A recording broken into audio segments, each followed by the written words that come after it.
Good afternoon, everyone. So before anything else, I would like to introduce myself. I am Sherwin Putrido, and I will be the one to discuss about the Enlightenment period. The Enlightenment period, or simply the Enlightenment, was an intellectual and cultural movement from the late 17th century to the late 18th century. This emphasized reason over superstition and science over blind faith. It was on this period that human reasoning could discover the truths about the world, religion, and politics that could be used later on to improve the lives of humankind. The Enlightenment focuses mainly on the shift on how human would perceive the everyday world. And before we go into deeper discussion, here is an event that greatly influenced and contributed to the Enlightenment.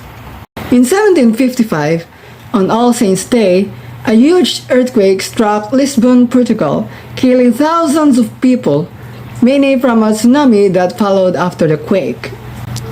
Now, theologians argued that this was a punishment from God for the world's sins, but others pointed out that the quake had destroyed a lot of churches while sparing a lot of brothels. Voltaire wrote a famous poem in response to the earthquake that included the memorable lines.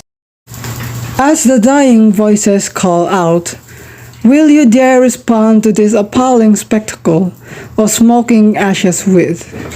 This is the necessary effect of the eternal laws freely chosen by God. And so the way Europeans were looking at the world changed.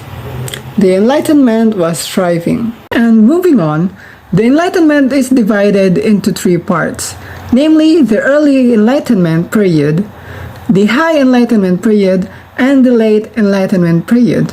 The early Enlightenment occurred from 1685 to 1730.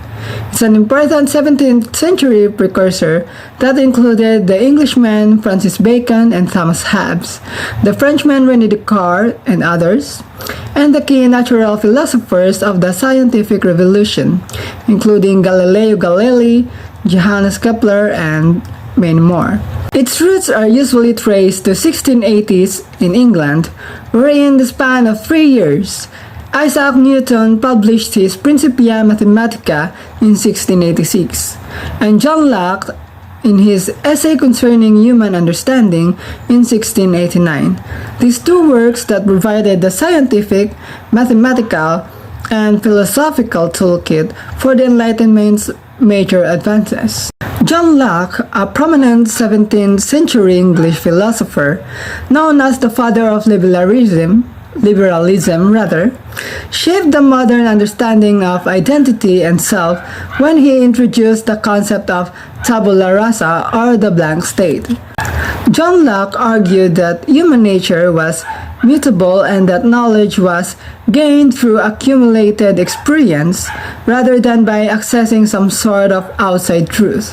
The famous line of René Descartes, cogito ergo sum, or I think, therefore I am, is often misinterpreted as an inspirational motto in the age of social media.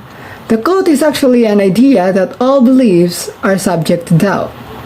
Moving on to the High Enlightenment from 1730s to 1780s, it is centered on the dialogues and publications of the French philosophers Voltaire, Montesquieu, Buffon, and Denis Diderot.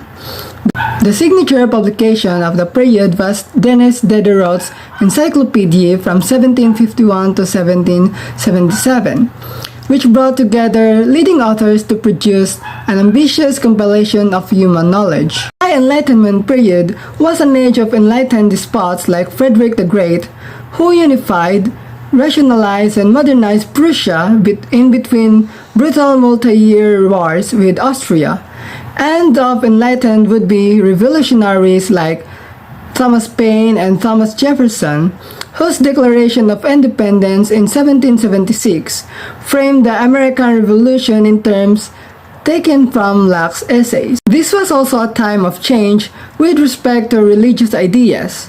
Christians sought to explain their faith according to reason. Deists and atheists argued that the universe worked without God's help. Deists are people who believe in God, but also that God doesn't interfere with the world. Atheists do not believe in God at all. Lastly, the late Enlightenment and beyond, from 1780 to 1815. The French Revolution of 1789 was the peak of the High Enlightenment. The leaders of the revolution followed Enlightenment ideals, and they wanted to throw out all the authorities in order to set up a society based on reason. However, the revolution sank into bloody terror. This showed the limits of Enlightenment ideas. The revolution also led a decade later to the rise of Napoleon. Still, many people admire the Enlightenment goal of equality among all people.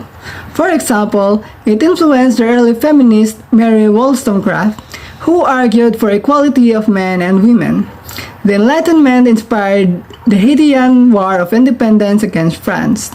It also inspired Paraguay's first government after it gained independence from the Spanish to include people of different races. Enlightened rationality gave way to Romanticism, which was popular from the early 1800s to about 1850s, and was a reaction to the Enlightenment. Enlightenment thought was transformative, and seeking worldly explanations for inequality and injustice did have a significant real-world consequences. We no longer see earthquakes and other natural disasters merely as acts of God. So I hope you enjoyed watching and you learned something. Thank you for listening and thank you for watching. Please do watch the Gulliver's Travel on Bilibili or Netflix or YouTube for my asynchronous quiz. Thank you.